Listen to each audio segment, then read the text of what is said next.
I know this is an unusual title for a video, but shortly, like Paul Harvey, you'll know the rest of the story.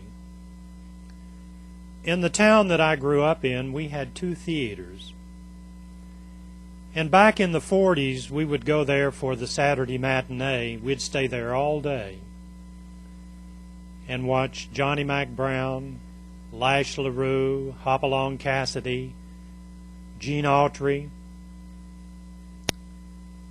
But I never did go to the theater across the street because I had to go with my sister, and she wouldn't go over there.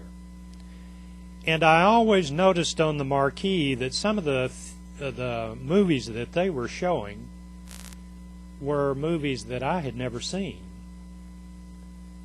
The war ended, and my brother came home from Fort Lewis, Washington, from the Army, and I knew I was going to finally get to go to the other theater, because when he came home, I asked him if he would take me over there, and he said, sure. That Saturday, when we went to that other theater, there was a Western showing starring an individual that I had seen his name before, but I had never seen a movie by this person over at the other theater.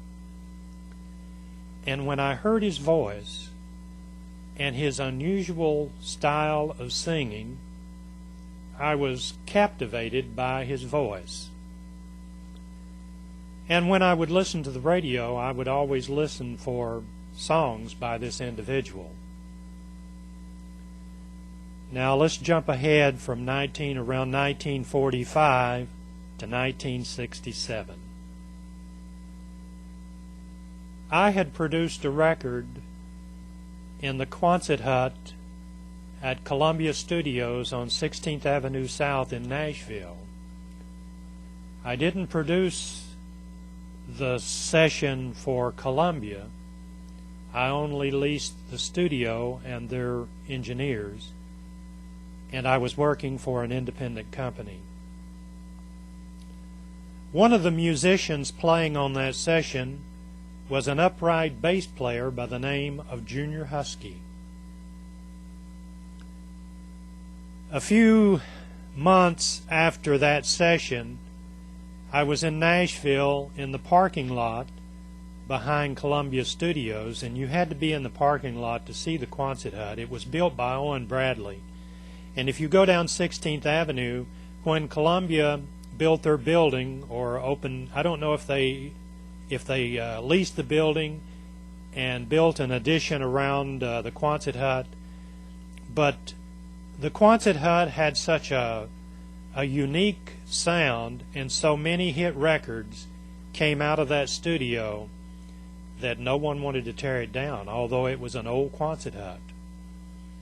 So anyway, I was in the parking lot behind Columbia Studios down there to interview with a man, and Junior Huskey pulled up in the parking lot in his big Cadillac with his upright bass in the back. And he acknowledged me, and I said hi. And I asked him if he was doing a session. He said, I sure am. He said, would you like to come in and sit in on it? And I said, I sure would.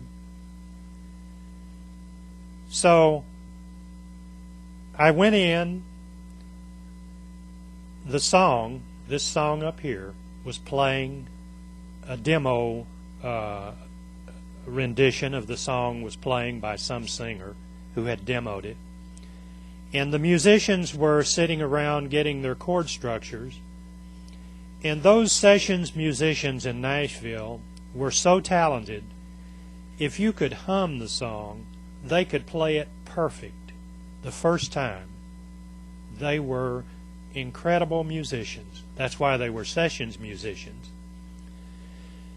So anyway, I sat down by this lady, and we struck up a conversation, and I figured that she was there as a hanger-on like I was. And eventually, I heard this familiar voice come into the studio. And Junior Huskey came over to me, and he said, I want to introduce you to Tex Ritter. And I was in awe. I mean absolute awe of Tex Ritter, because I had heard his voice, and the first time was when I went to the theater with my brother, and now here I was sitting in Columbia Studios, and he was going to record a record, that record, which it was never a hit.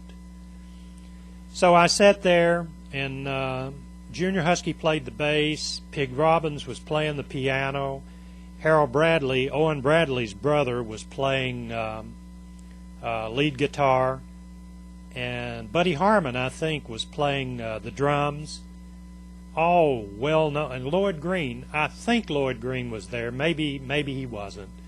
But those names were famous as studio musicians back during the Nashville sound. So anyway, the session ended and I left, and Junior Huskey, as I left, he said, didn't you know that lady that you was talking to the whole time you were in there? And I said, no, I really don't know who she is, Junior. And he said, that's Cindy Walker.